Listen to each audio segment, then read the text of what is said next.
Hi everyone, this is Ella Land, and thanks for stopping by my channel, Everything Spiritual. Today I'm going to do my October 12th house astrology reading for the sign of Gemini. Gemini dates are May 21st through June 20th, and Gemini is ruled by the planet of Mercury. So that's the communication planet, among other things. I'm going to be using the Angel Wisdom Tarot deck. And I'm only using one deck so that I can keep this video between 10 and 15 minutes, hopefully. If you'd like to book a reading, you can go to www.illalandeverythingspiritual.com. If you have a question about booking a reading, you can email me at info@illalandeverythingspiritual.com. So let's see what's up with Gemini for the month of October. In your first house, Gemini, we have the Two of Water, or the Two of Cups. So you're viewed as someone who's in love, or someone who was once in love with someone. You broke up and then you got back with that person. So you are someone who's very forgiving and loving. And you also, you're viewed as someone that you don't give up. So if you love someone and you care about that person, you're going to stand by them. So that's pretty good. You come across as a very caring person. In your second house, we have the One of Air. So when it comes to your earning ability, you're very smart. You have ingenuity. You're able to take an ideal or a project and run with it. You're also able to overcome any obstacles that you may have with your earning abilities. You're very materialistic. You like nice things. You have nice possessions. And you're also someone that you have a kind of a can-do attitude. No matter what happens, you know that you're able to think your way through it and land on your feet. So you're very successful when it comes to finances and your material possessions. In your third house, we have the Emperor. And this is a house of how you communicate as well as how you connect to your immediate environment. So you're a leader. You speak with logic and clarity. You're someone that you motivate other people to be their very best. You know how to take charge of a situation. And you don't have a problem being a leader. You have leadership. You're a natural born leader. You're very structured and disciplined. So you're very valued in your environment and community. Your fourth house is the house of your foundational, your emotional support, your foundational support. And you have the Lovers here. So that tells me that your emotional support system comes from your spouse, your partner, your life partner, or your fiance, whoever this person is. You all are more than lovers, you're friends. You have a deep emotional attachment towards each other, and you also have a very intimate friendship. And you're able to, that your significant other is able to assist you in making decisions. So you have a very nurturing support system. Your fifth house is the house of where you have your love affairs, short-term relationships, your creativity. It's where you pursue pleasure. And this is a card, this is saying that, and this is the release card is compared with the devil, with the death card. The release card is compared with the death card in the traditional tarot. And you're basically in a position where you are ending a short-term relationship with someone. And you may be ending a relationship with one person so that you can start another relationship with someone else. But you're in the process of going through a spiritual awakening, and maybe you feel that at this time you no longer want short, insignificant, meaningless relationships, and you're ridding yourself of people who you once had relationships with because they were just insignificant. They didn't mean anything. And you've gone through a spiritual transformation to where now you realize that those relationships were holding you back in more ways than one. And you are ready to move forward, to release those people from your life and move forward. In your 6th house, there's the 7 of air. And this is compared to the 7 of swords, which is all about theft, deception, betrayal. And in this picture, or on this card, you have someone stealing something. It looks as if he stole their blanket and their swords as these guys sit around the fire, a bonfire. Your 6th house is about your work, health, and service. So this is someone who is just deceptive in your organization. This could be someone who, where you work or where you volunteer your time, this is where you go and do things that connect with your passion. You have this person who you've let in who he's a thief.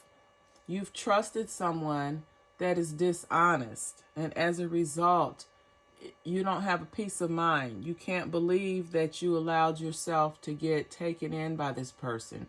You can't believe that you did not follow your first instincts when it came to this person. And as a result, you've had a loss. You suffered a loss of as a result of allowing this person into your group or trusting him in your organization. And so now you're just in a position where you're embarrassed to admit that you got taken advantage of, or that you didn't see this person for who they are.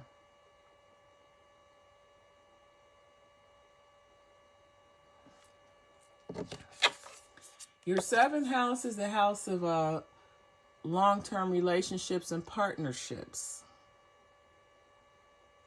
And here you have the King of Earth, or the King of Pentacles. So someone out there has a husband, a partner, a spouse who is very charismatic. They're very financially successful. They're stable. They have compassion. They're accomplished. They provide all of the things that you think you need and want. Anything they touches, it turns to gold, like the Midas touch. And this person has financial security and prosperity. and he's your partner. So someone has a very financially stable, loving, charismatic partner. Kudos to you. In your 9th house, no, this is your 8th house. In the 8th house, we have the Hermit. The 8th house is the house of shared assets. And this card is ruled by Virgo.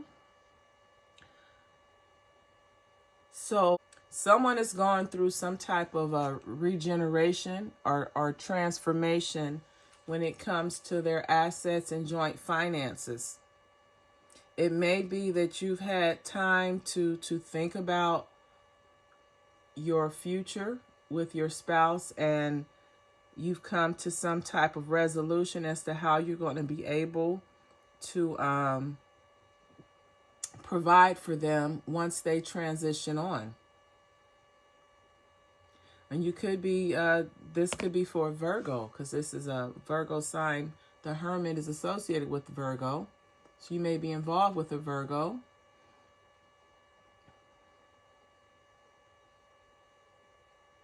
But this is saying that whatever it is that you cannot, that you're going through right now, or cannot solve, through you taking time, praying or meditating and going inward, will give you the guidance and direction that you seek right now. Take some time to meditate, connect with Source, pray, and wait to receive answers for your problems from the divine. The 9th house is where you have your expanded consciousness.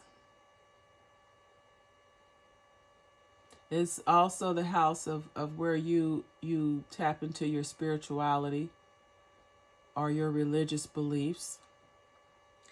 And this is the one of Earth, or the one of Pentacles. And this is a very prosperous card. So someone is on a spiritual journey, and it's working for them.